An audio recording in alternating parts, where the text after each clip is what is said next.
ಸಂಬಂಧಗಳು ತಾನಾಗೆ ಮುರಿಯುವುದಿಲ್ಲ, ತಪ್ಪು ತಿಳುವಳಿಕೆ ಮತ್ತು ಅಹಂಕಾರ ಅದನ್ನು ಮುರಿದು ಬಿಡುತ್ತವೆ. ಈ ಜಗತ್ತಿನಲ್ಲಿ ತಂದೆ ತಾಯಿ ಪ್ರೀತಿ ಮಾತ್ರ ಫ್ರೀಯಾಗಿ ಸಿಗುವುದು, ಬೇರೆದೆಲ್ಲದಕ್ಕೂ ಬೆಲೆ ತರಬೇಕಾಗುತ್ತದೆ. ನಮ್ಮಲ್ಲಿರುವ ದುಃಖ ಮುಂದಿರುವ ಪ್ರತಿಯೊಬ್ಬರಿಗೂ ಅರ್ಥವಾಗಬೇಕಾಗಿಲ್ಲ, ಏಕೆಂದರೆ ನಾವು ಎಲ್ಲರನ್ನೂ ನಗುಮುಖದಿಂದ ಮಾತನಾಡಿಸುತ್ತೇವೆ. ಒಂದು ದಿನ ಬಂಗಾರ ಕಬ್ಬಿಣವನ್ನು ಕೇಳಿತಂತೆ, ನಾವಿಬ್ಬರು ಕಬ್ಬಿಣದಿಂದಲೇ ಬಡಿಸಿಕೊಳ್ಳುತ್ತೇವೆ, ಆದರೆ ಏಕೆ ಇಷ್ಟೊಂದು ಅಳುತ್ತೀಯ ಎಂದು. ಆಗ ಕಬ್ಬಿಣ ಹೇಳಿತಂತೆ, ನಮ್ಮವರೇ ನಮಗೆ ಬಡಿದಾಗ ತುಂಬಾ ನೋವಾಗುತ್ತದೆ, ಅದಕ್ಕೆ ಅಳುತ್ತೇನೆ ಎಂದು ಉತ್ತರಿಸಿತು.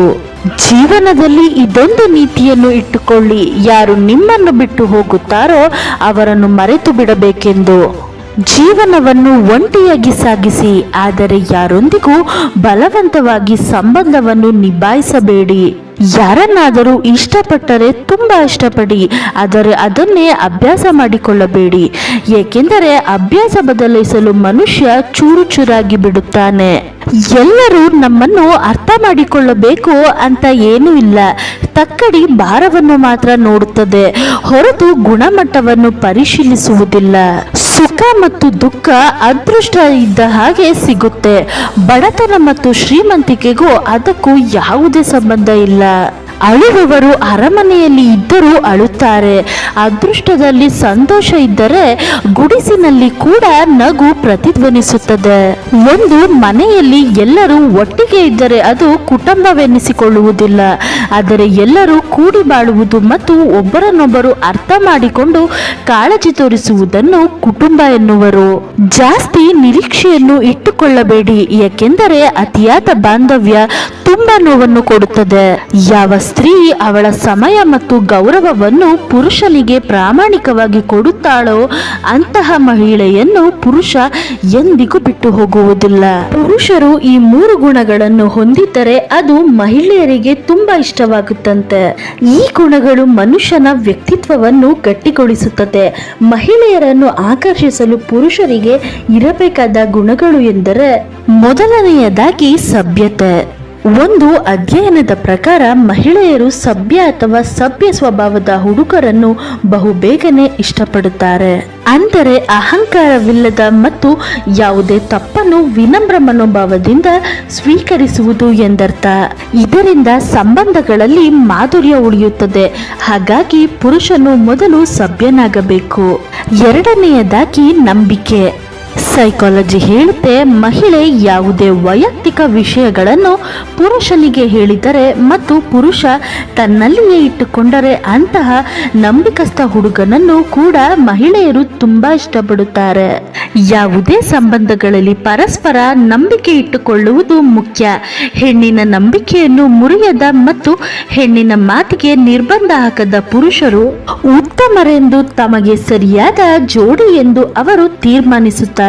ಇಲ್ಲದಿದ್ದರೆ ಸಂಬಂಧಗಳು ಒಡೆದು ಹೋಗಲು ಹೆಚ್ಚು ಸಮಯ ಬೇಕಾಗಿಲ್ಲ. ಮೂರನೆಯದಾಗಿ ಭಾವುಕ. ಒಬ್ಬ ಪುರುಷನು ಮಹಿಳೆಯ ಸಣ್ಣ ಮತ್ತು ದೊಡ್ಡ ವಿಷಯಗಳನ್ನು ನೋಡಿಕೊಳ್ಳುತ್ತಾನೆ ಮತ್ತು ಅವಳನ್ನು ಸುರಕ್ಷಿತವಾಗಿರಿಸಿರುತ್ತಾನೆ. ಈ ವಿಷಯವು ಮಹಿಳೆಯ ಮನಸ್ಸನ್ನು ಮುಟ್ಟುತ್ತದೆ.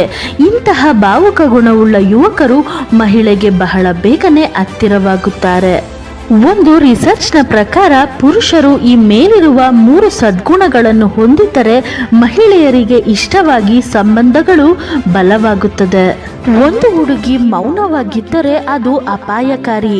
1 ಓವರ್ ಥಿಂಕಿಂಗ್, 2 ಕಾಯುವಿಕೆಯಿಂದ ಆಯಾಸಗೊಂಡಿದೆ, 2 ಅಪ್ಪುಗೆಯ ಅಗತ್ಯವಿದೆ, 4 ಒಳಗೆ ಅಳುವುದು, 5 ಮೇಲಿನ ಎಲ್ಲವೂ. ಕಾಳಜಿ ವಹಿಸುವುದಿಲ್ಲ ಎಂದು ನಟಿಸುವುದು ಸಾಮಾನ್ಯವಾಗಿ ಹೆಚ್ಚು ಕಾಳಜಿ ವಹಿಸುವವರ ಅಭ್ಯಾಸವಾಗಿದೆ. ಹುಡುಗರು ಸಹ ಅಳುತ್ತಾರೆ, ಆದರೆ ಅವರು ಒಂಟಿಯಾಗಿರುವಾಗ. ಒಬ್ಬ ಹುಡುಗ ಯಾರ ಮುಂದೆ ಆದರೂ ಅತ್ತರೆ ಅವರು ಅವನಿಗೆ ತುಂಬಾ ವಿಶೇಷ ವ್ಯಕ್ತಿಯಾಗಿರುತ್ತಾರೆ. ನಾನು ಎಂದಿಗೂ ಪ್ರೀತಿಸುವುದಿಲ್ಲ ಎಂದು ಹೇಳುವ ವ್ಯಕ್ತಿ ಪ್ರೀತಿಯಲ್ಲಿ ಬಿದ್ದ ನಂತರ ಅವರಿಲ್ಲದೆ ಇರಲು ಕಷ್ಟಪಡುತ್ತಾನೆ. ಯಾರು ಜೀವನದಲ್ಲಿ ಸ್ವಾಭಾವಿಕವಾಗಿ ಕಷ್ಟಪಟ್ಟಿರುತ್ತಾರೋ ಅವರಿಗೆ, ಯಾರು ಕೇವಲ ಡಿಗ್ರಿ ಮುಗಿಸಿರುತ್ತಾರೋ ಅವರಿಗಿಂತ ಹೆಚ್ಚು ಅನುಭವವಿರುತ್ತದೆ. ಮನೋವಿಜ್ಞಾನದ ಪ್ರಕಾರ ನಮ್ಮ ಜೀವನದಲ್ಲಿ ನಾವು ಮಾಡುವ ದೊಡ್ಡ ತಪ್ಪು ಎಂದರೆ ನಮ್ಮ ಭಾವನೆಗಳಿಗೆ ಬೆಲೆ ಕೊಡದ ವ್ಯಕ್ತಿಗಳಿಗೆ ನಾವು ನಮ್ಮ ಅಮೂಲ್ಯ ಕ್ಷಣಗಳನ್ನು ವ್ಯರ್ಥ ಮಾಡುವುದು. ಒಂದು ಹುಡುಗಿ ತನ್ನ ಆತ್ಮೀಯ ಸ್ನೇಹಿತೆ ಅವಳ ಬಾಯ್ ಫ್ರೆಂಡ್ ಜೊತೆ ಹೆಚ್ಚು ನಿಕಟವಾಗಿ ಮಾತನಾಡುವಾಗ ತುಂಬಾ ಅಸೂಯೆ ಪಡುತ್ತಾಳೆಂದು ಸೈಕಾಲಜಿ ಹೇಳುತ್ತದೆ. ಮನೋವಿಜ್ಞಾನದ ಪ್ರಕಾರ ನಮಗೆ ಸಿಗಲು ತುಂಬಾ ಕಷ್ಟಕರವಾದ ಜನರಿಗೆ ನಾವು ಹೆಚ್ಚು ಆಕರ್ಷಿತರಾಗುತ್ತೇವೆ. ಮುಂದೆ ಏನಾದರೂ ದುರಂತ ಸಂಭವಿಸಬಹುದೆಂಬ ಯೋಚನೆಯಲ್ಲಿ ನಮ್ಮಲ್ಲಿ ಕೆಲವರು ಸಂತೋಷವಾಗಿರಲು ಹೆದರುತ್ತಾರೆ. ಸೈಕಾಲಜಿ ಹೇಳುತ್ತೆ, ಜನರು ಬುದ್ಧಿವಂತರಲ್ಲದಿದ್ದರೂ ಸುಂದರವಾದ ವ್ಯಕ್ತಿಗಳನ್ನು ಬುದ್ಧಿವಂತ ವ್ಯಕ್ತಿಗಳೆಂದು ತಿಳಿಯುತ್ತಾರೆ. ಯಾವುದೇ ಹುಡುಗಿ ನಿಮಗಾಗಿ ವಿಶೇಷವಾಗಿ ಅಡುಗೆ ಮಾಡಿದರೆ ನೀವು ಅವಳಿಗೆ ತುಂಬಾ ವಿಶೇಷ ಎಂದು ಅರ್ಥ ಮಾಡಿಕೊಳ್ಳಿ. ಒಬ್ಬ ವ್ಯಕ್ತಿಯು ನಿಮಗೆ ಇಗ್ನೋರ್ ಮಾಡಿದರೆ ಆ ವ್ಯಕ್ತಿಯನ್ನು ನಿರ್ಲಕ್ಷಿಸಲು ಆರಂಭಿಸಿ. ಅವನು ಮತ್ತೆ ಆ ತಪ್ಪು ಮಾಡುವುದಿಲ್ಲ. ಆ ವ್ಯಕ್ತಿ ನಿಮ್ಮನ್ನು ಇಷ್ಟಪಡುತ್ತಿದ್ದಾರೋ ಇಲ್ಲವೋ ಎಂದು ನೀವು ತಿಳಿದುಕೊಳ್ಳಲು ಬಯಸಿದರೆ ಸರಳವಾದ ಟ್ರಿಕ್ ಅನುಸರಿಸಿ. ಅವರನ್ನು ನಗಿಸಲು ಪ್ರಯತ್ನಿಸಿ. ಅವರು ಸುಲಭವಾಗಿ ನಗುತ್ತಿದ್ದರೆ ಅವರು ನಿಮ್ಮನ್ನು ಇಷ್ಟಪಡುತ್ತಿದ್ದಾರೆ. ಅವರು ಸುಲಭವಾಗಿ ನಗದಿದ್ದರೆ ಅವರು ನಿಮ್ಮನ್ನು ಇಷ್ಟಪಡುತ್ತಿಲ್ಲ.